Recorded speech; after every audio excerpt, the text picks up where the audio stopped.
As 10 maiores lutas da Terra-média, gravadas na história com a força de espadas e o peso do sangue derramado, atravessaram as eras como lendas imortais. Heróis enfrentaram desafios que teriam feito qualquer um sucumbir, mas será que seus sacrifícios foram recompensados? Eles tiveram finais felizes? Hoje vamos mergulhar em 10 dessas lutas épicas, onde homens e elfos, pequenos diante da grandiosidade do mal, tornaram-se gigantes. A coragem que superou o medo, o desejo de justiça que incendiou seus corações e a liberdade que os impulsionou a desafiar forças além de qualquer compreensão humana. Vem comigo e sinta o poder dessas batalhas, onde desistir nunca foi uma opção. Se você já assistiu O Senhor dos Anéis As Duas Torres, deve lembrar de Sam falando sobre heróis que, mesmo tendo a chance de fugir, escolheram ficar e lutar, mergulhando na escuridão por algo que valia a pena. Aqueles que inspiram, cujas histórias ecoam pela eternidade. E foi pensando nessas lutas que me surgiu a ideia para esse vídeo. Com tantas batalhas épicas, ficou impossível falar de todas em um único vídeo, então decidi focar nas 10 melhores. Mas atenção, não tô colocando em ordem de melhor ou pior, com exceção da última, que é a minha favorita, e na minha opinião, a mais épica de todas. E você, qual luta acha melhor? Comenta aí. Aqui, vamos falar sobre luta no mano a mano, ou quando um herói se ergue contra vários inimigos. Se você quiser que eu faça um vídeo só sobre as grandes batalhas, deixa nos comentários também. Gandalf, o Cinzento, enfrenta uma das criaturas mais temíveis de toda a Terra-média, um Balrog, conhecido como a Ruína de Durin. Para quem não sabe, essa monstruosidade é um Maiar, da mesma ordem que Gandalf, mas que foi corrompido no princípio dos dias por Morgoth, o primeiro e maior dos inimigos. O que um dia foi um ser de luz, agora é uma criatura envolta em sombras e fogo, um demônio de pura destruição. Na ponte de Khazad-dûm, os dois se encaram. De um lado, o mago com seu cajado e sua espada élfica, Glamdring. Do outro, o Balrog, empunhando uma espada em chamas e um chicote que sibila no ar como o prenúncio da morte. O demônio avança com sua espada flamejante, mas o Cinzento, com uma defesa precisa de Glamdring, destrói a lâmina de fogo. Em seguida, com um único golpe no chão, Gandalf parte a ponte, fazendo o monstro cair no abismo, mas o chicote traiçoeiro do Balrog o agarra e ambos despencam. O que segue é uma batalha nas profundezas da terra, onde o fogo infernal do Balrog tenta consumir Gandalf, enquanto eles caem sem fim.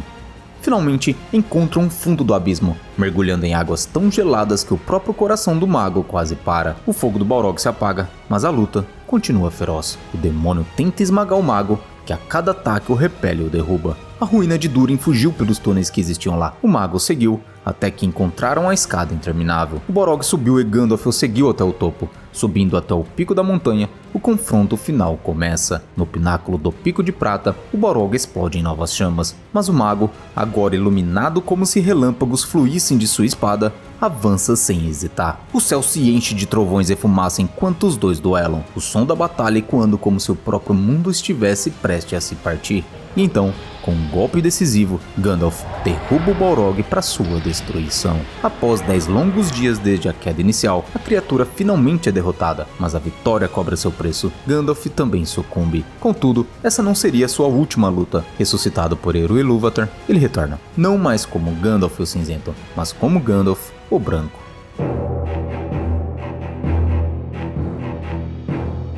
Com o coração em chamas e uma sede insaciável de vingança, Fëanor partiu de Valinor direto para a Terra-média, determinado a recuperar Silmarils roubadas por Morgoth. Não havia descanso, não havia hesitação. Ele queria sangue, e o sangue de Morgoth seria seu prêmio. O elfo estava tão furioso que sua própria presença parecia incendiar o ar à sua volta. Presta atenção no espírito que o maluco tinha. Assim que desembarcou, o caos começou. Morgoth enviou um vasto exército de orcs para conter Fëanor e os elfos que o seguiam, mas a superioridade numérica dos orcs era inútil contra a fúria do maior dos Noldor, sendo varridos da face de Arda. Ávido para conquistar sua vingança, saiu na frente com apenas um pequeno grupo e continuou a matar os orcs remanescentes, seguindo em direção a Angband, fortaleza de Morgoth. Fëanor, com sua espada em punho, ria em alta voz, um riso de quem não temia a morte. Ele avançava sem parar, gritando de satisfação, sedento por vingança. O elfo estava tão consumido pela ira que estava decidido a morrer, se necessário, contanto que levasse Morgoth junto com ele. Mas, infelizmente, Fëanor não sabia do poder e da grande força de defesa que a fortaleza de seu inimigo possuía. Em Ardgalen, próximo à fortaleza, as forças de Morgoth não fugiram mais. Em vez disso, pararam, preparadas para o ataque final. E foi aí que os Balrogs entraram em cena. Uma hoste dessas criaturas demoníacas, com Gothmog, o Senhor de Balrogs, à frente, cercou o elfo e o pequeno grupo que estava ao seu lado. O confronto foi brutal. 1 a 1, seus companheiros caíram. Mas Fëanor continuou lutando, incansável, cada golpe de sua espada cheio de uma fúria antiga. Mesmo contra os Balrogs ele não cedia, resistindo até que só restasse ele, o mais bravo e orgulhoso dos Noldor, contra um exército de monstros. Mas nem mesmo a chama de sua ira poderia resistir ao poder dos Balrogs por muito tempo. Cercado e ferido, Fëanor enfrentou Gothmog. As chamas dos dois se encontraram em um último confronto titânico, mas por fim, o elfo foi derrubado. Envolto em fogo, seu corpo estava coberto de feridas terríveis. Gothmog o atingiu com um golpe final, e Fëanor caiu, mortalmente ferido. Seus filhos chegaram a tempo de salvá-lo da morte imediata, mas não de sua destruição. Os Balrogs permitiram o resgate, como se soubessem que o tempo de Fëanor estava no fim. Seus ferimentos eram muitos e profundos, e nenhum poder mortal poderia curá-los. Quando sua alma finalmente partiu, o corpo de Fëanor, como se não pudesse mais conter a energia de seu espírito, se desfez em cinzas. Não houve enterro, pois ele literalmente se queimou de dentro para fora, e seus restos foram levados pelo vento. Tão poderosa era a chama de seu espírito que nem mesmo seu corpo mortal pôde suportá-la. Durante a queda de Gondolin, o outrora glorioso reino élfico, Morgoth lançou um exército avassalador de dragões, balrogs e hordas incontáveis de orcs sobre a cidade. No coração dessa destruição, na própria Praça do Rei, o destino de 2 titãs seria selado. Ecfelion, o senhor da Casa da Fonte e guardião do grande portão de Gondolin, encontrou-se cara a cara com Gothmog, o senhor de Balrogs, um dos mais terríveis servos de Morgoth. Sem hesitar, Ecfelion avançou contra a gigantesca criatura de fogo e sombras. A batalha foi feroz. O elfo atacava com precisão e coragem, mas Gothmog, com sua força descomunal, revidava cada golpe com uma violência que fazia o chão tremer. Em um momento de fúria, a criatura lançou seu açoite flamejante em um golpe devastador, feriu gravemente o braço de Ecfelion, o braço que empunhava sua espada. A lâmina caiu de suas mãos e por um instante a vitória parecia estar nas garras do demônio. Gothmog, vendo o elfo ferido e desarmado, ergueu seu açoite com uma satisfação selvagem. Aquele seria o fim do guardião de Gondolin. Mas Ecfelion, sentindo o peso do fim iminente, tomou uma decisão impensável. Se ele iria cair, levaria consigo Gothmog. Num ato de coragem desesperada, Ecfelion saltou sobre Gothmog, não com a espada, mas com o próprio corpo. Usando a ponta afiada de seu elmo, ele a cravou no peito da criatura, perfurando o coração em chamas do Balrog. Num movimento mortal, Ecfelion trançou suas pernas em volta das coxas de Gothmog, usando toda a sua força restante para desequilibrar o demônio. Os dois, entrelaçados em uma luta de morte, caíram juntos no lago profundo da Fonte do Rei. A água fria e silenciosa envolveu as chamas do Balrog e o corpo do elfo. No final, ambos pereceram. Ecfelion, com sua última força, destruiu o maior dos Balrogs, mas o preço foi sua própria vida. Gondolin e toda a Terra-média perdeu um de seus maiores heróis naquele dia, mas a lenda de Ecfelion perduraria para sempre.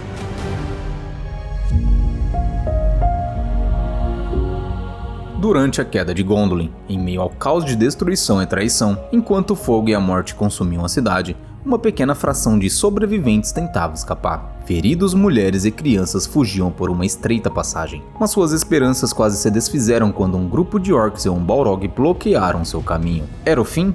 Não, pois Glorfindel, de cabelos dourados como o sol, surgiu para enfrentar a escuridão que crescia. Sobre uma rocha alta, ele avistou o monstro e, com coragem transbordante, saltou para o ataque. O elfo lutou com uma fúria silenciosa, desviando dos golpes do chicote flamejante e das garras afiadas do Balrog. O ar ao redor parecia ferver, mas Glorfindel, com um golpe certeiro, atingiu o elmo da criatura, criando uma faísca de esperança para aqueles que o observavam.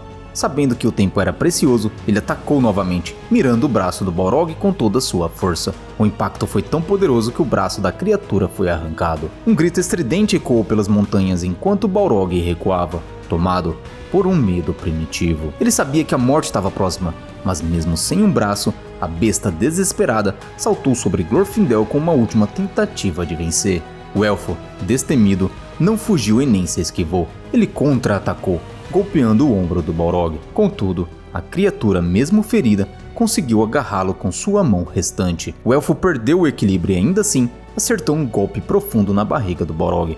O monstro gritou em agonia e caiu para trás, mas enquanto caía, seus dedos queimados se fecharam em torno dos cabelos de Glorfindel, e juntos, os dois caíram no abismo e morreram.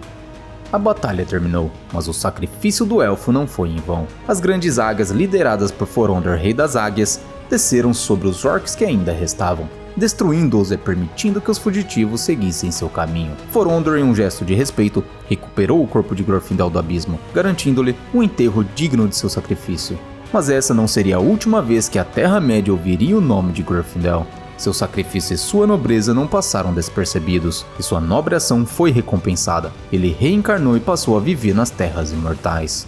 Como vimos, esses heróis travaram batalhas sem hesitar, enfrentando perigos inimagináveis. Agora imagina se Glorfindel tivesse uma tech t-shirt da Insider. Sem dúvidas, com todo esse conforto, a história teria tomado outro rumo. Porque para encarar as lutas do dia a dia, nada como uma roupa que une conforto, versatilidade e eficiência.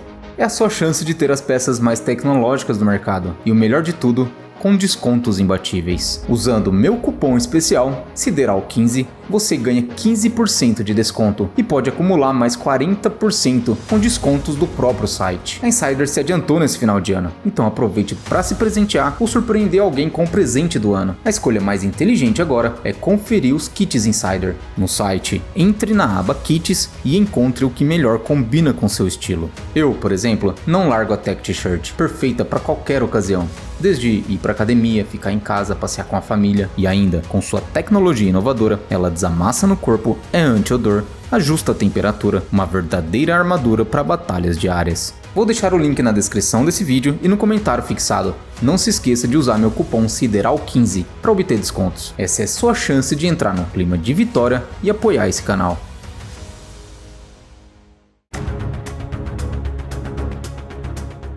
Glaurung, pai de dragões, uma abominação que atravessou os séculos deixando um rastro de destruição e desespero. Suas chamas não apenas queimavam a carne, mas sua malícia e manipulação corrompiam as almas. De todas as monstruosidades a serviço de Morgoth, Glaurung foi talvez a mais cruel, não pela força bruta, mas pela perversidade calculada. Foi ele quem enredou Túrin na teia mais terrível de todas, o fez casar-se com sua própria irmã, selando a ruína de ambos. A história que envolve Túrin e Glaurung é a mais sombria e trágica de toda a história criada por Tolkien. Quando Glaurung avançou para atacar o povo de Brethil, a mesma terra onde Túrin vivia com sua esposa, ele fez seu caminho em direção ao rio Teiglin. Cruzando o profundo desfiladeiro de Cabed em Aras, Túrin sabia que aquele monstro, apesar de sua grandeza, não era invencível. Ele sabia da história do anão Azaghal, que anos antes havia ferido Glaurung e revelado sua fraqueza. Ali, sob o ventre do dragão, estava sua chance. Em um silêncio absoluto, Túrin, agora mais calculista que nunca, escalou o desfiladeiro. Cada movimento era uma dança de vida e morte, com Glaurung acima, sem saber da presença daquele que viria a ser sua destruição. O ar era denso de expectativa. O coração de Túrin pulsava não apenas pela luta iminente, mas pelo peso das tragédias que o dragão havia lhe imposto. Com sua espada lendária, Gorfang, empunhada com precisão mortal, Túrin finalmente se aproximou. Em um movimento único e rápido, ele enfiou a lâmina profundamente na barriga do dragão, até o punho, e o dragão urrou. Seu grito ecoou por toda a região. Gorfang, a espada amaldiçoada, que quando forjada foi dito que nada fosse grande ou pequeno, viveria após ser mordido por ela, e com um único golpe, morre Glaurung, o pai de dragões. Mas naquele grito do dragão não havia apenas dor, havia o fim de uma era de terror, e também a amarga realização de Túrin. Com a morte de Glaurung, todo o mal que ele havia causado começou a se desdobrar, e o herói viu o que o dragão havia feito a ele e a sua irmã. O golpe que matou Glaurung não era apenas uma vitória, mas também a queda de Túrin, pois ele e sua irmã, quando descobriram o caminho que suas vidas trilharam por causa de Glaurung, tiraram suas próprias vidas.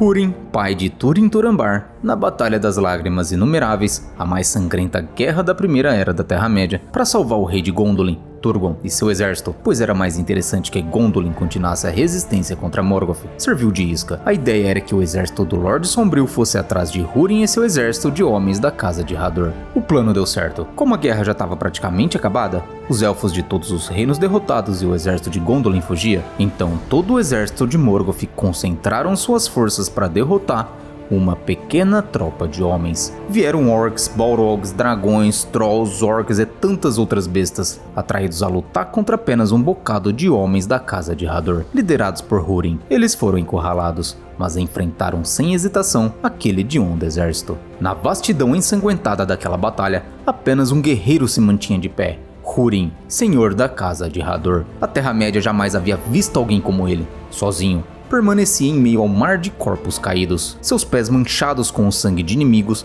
mas também de amigos, inclusive de seu próprio irmão. Mas Húrin não fugiu, não se curvou, não se cansou nem desanimou. Sua força e vigor eram os mesmos desde que começou a batalha.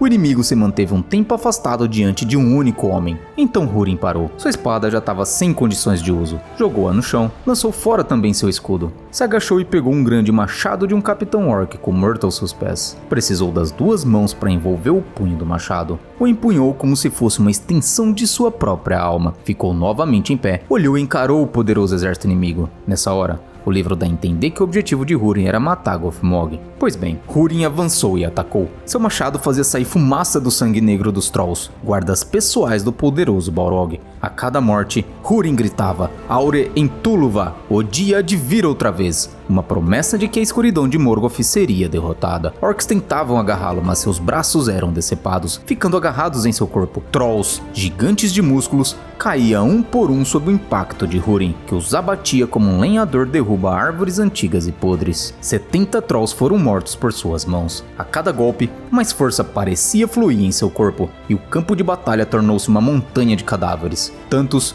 que o próprio Húrin foi soterrado pelos corpos de suas vítimas. Mas o peso dos mortos não era suficiente para quebrar o espírito de Húrin. Ele lutou até o último momento, até que Gothmog, o senhor de Balrogs, se adiantou. A criatura o capturou com suas garras de ferro. Húrin, que enfrentara sozinho as legiões de Morgoth, estava agora amarrado, e foi arrastado para Angband, onde seu tormento duraria décadas. Nas profundezas de Angband, o grito de sua voz ficou cravado nas rochas. Aure Entuluva, o dia de vir outra vez.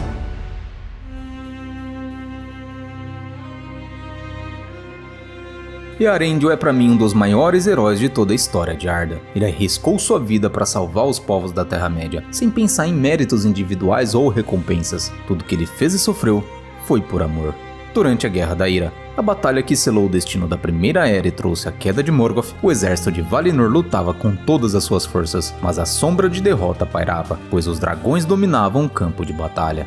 Ancalagon, o Negro, o maior e mais poderoso dos dragões, parecia imbatível, sua presença inspirando terror em cada coração. Quando a vitória de Morgoth estava prestes a se concretizar, um vislumbre de esperança surgiu nos céus, e Eärendil em seu navio voador cruzou os ares, acompanhado por uma legião de grandes aves, lideradas pelo majestoso Rei das Águias, Forondor. Conforme Eärendil se aproximava, Ancalagon voou ao seu encontro, uma sombra colossal contra o céu. A batalha começou com um rugido ensurdecedor que ecoou por toda a Terra-média. As chamas do dragão iluminavam os céus, enquanto Eärendil, ágil e determinado, esquivava-se das garras afiadas e do fogo voraz, contra-atacando com lâminas de luz que dançavam em seu caminho. O confronto se estendeu por um dia e uma noite, a luta se tornando um espetáculo de força e coragem, cada golpe reverberando nas almas dos que lutavam abaixo. Eärendil sentiu o peso do mundo sobre seus ombros, mas a imagem de seus amados e da Terra-média o impulsionava. O amanhecer se aproximava e com ele a oportunidade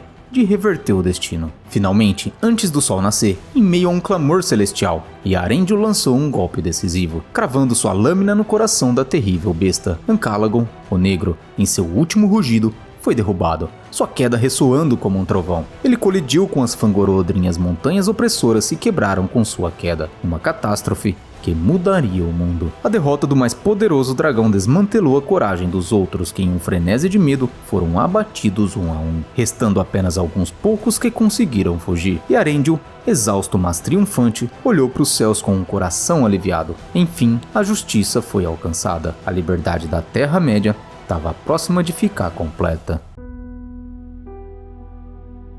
Um decreto dizia que o grande cão de Valinor, Huan, acharia a morte apenas quando encontrasse o lobo mais poderoso a caminhar no mundo. Em sua jornada, acompanhou a elfa Lúthien-Núvel, a mais bela de todas as criaturas que pisaram na Terra-média, até Tol Ingaurhof, uma torre isolada no rio Sirion, onde Sauron mantinha Beren e Finrod e Felagund em cativeiro. Ao chegarem, pararam na ponte que levava à fortaleza. Sauron, ao ouvir o canto melódico de Lúthien, reconheceu sua presença e furioso enviou seus lobos. Huan, com a destreza e a ferocidade de um verdadeiro guardião, rapidamente os derrotou. Sauron então invocou Draugluin, o temido lobisomem senhor e pai dos lobisomens. A luta foi feroz, mas Huan mais uma vez saiu vitorioso. Draugluin conseguiu fugir e antes de morrer avisou Sauron que Huan também estava lá fora. Sauron, ciente do decreto que cercava Huan, transformou-se na mais poderosa das criaturas lupinas, buscando a glória e a fama ao derrotar o lendário cão. A chegada do Lobo Sombrio foi tão aterrorizante que Huan saltou pro lado. Aproveitando-se do momento de terror, Sauron atacou Lúthien, que desmaiou sob a influência de seu espírito hediondo. Mas seu reflexo a fez, antes de desmaiar, lançar uma dobra de seu manto escuro sobre os olhos do terrível lobo. Uma sonolência passageira tomou conta de Sauron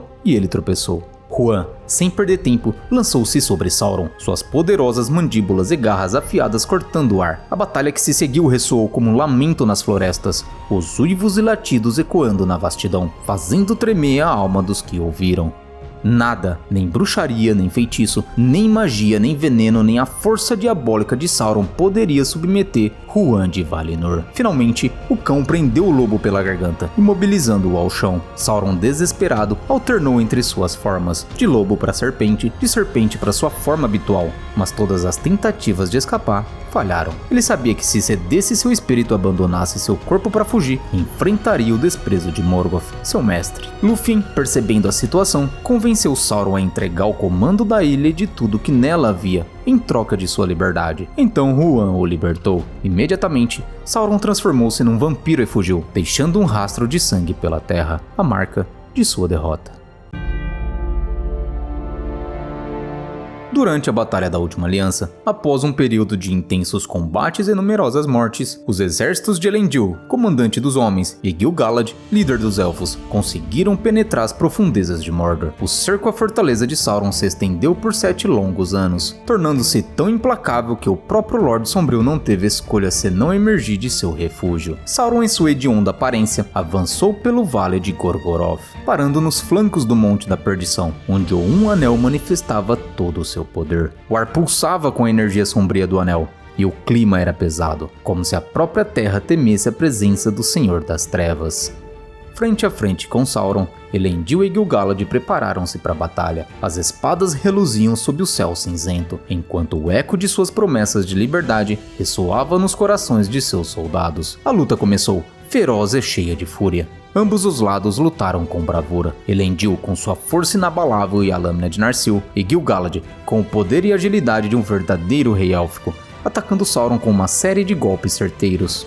No entanto, Sauron, mesmo gravemente ferido, lutou como um demônio. Em um momento crítico, ele golpeou Elendil, que caiu sobre sua espada, quebrando-a. Em um último ataque desesperado, Sauron agarrou Gil-galad pelo pescoço, infligindo queimaduras severas ao elfo com o calor de sua mão. Enquanto a batalha se desenrolava, os dois comandantes lutavam contra a morte, mas com um último golpe devastador, sucumbiram à força de Sauron. Contudo, a vitória do Lorde Sombrio foi efêmera. Derrotado e caído, ele ficou praticamente inconsciente. Foi então que Isildur, filho de Elendil, aproveitou a oportunidade. Com coragem inabalável, ele pegou os restos da espada Narsil e, em um ato de determinação, arrancou o anel governante do dedo de Sauron. No instante em que o anel foi removido, Sauron abandonou seu corpo. Seu espírito fugiu para longe, escondendo-se nas sombras por milhares de anos. Mas a luta e os sacrifícios de Elendil e Gil-galad ecoaram através dos anos, sendo lembrados como os heróis que enfrentaram aquela terrível escuridão.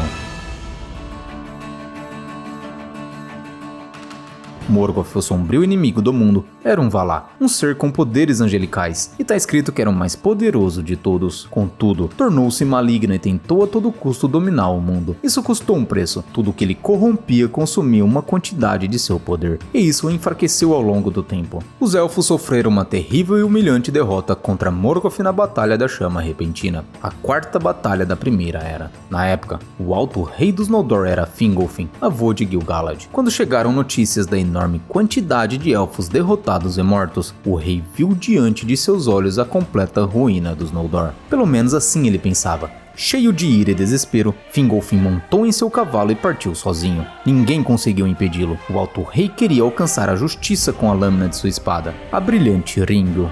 Como um furacão em fúria, Fingolfin cavalgava pelas terras devastadas. Sua presença era tão avassaladora que os que viam fugiam em terror, confundindo-o com o próprio Orome, o Valar Caçador. Ao passar pelas areias de Anfalglith, ele parecia um vendaval de poeira, um espectro de vingança. Chegando à fortaleza de Angband, Fingolfin soou sua trompa com um brado que fez as rochas tremerem. Ele golpeou os portões de Morgoth, desafiando o Senhor das Trevas para um duelo. Sua voz atravessava as profundezas dos Infernos de Ferro e chegava claramente aos ouvidos do inimigo. Bravo demais, não?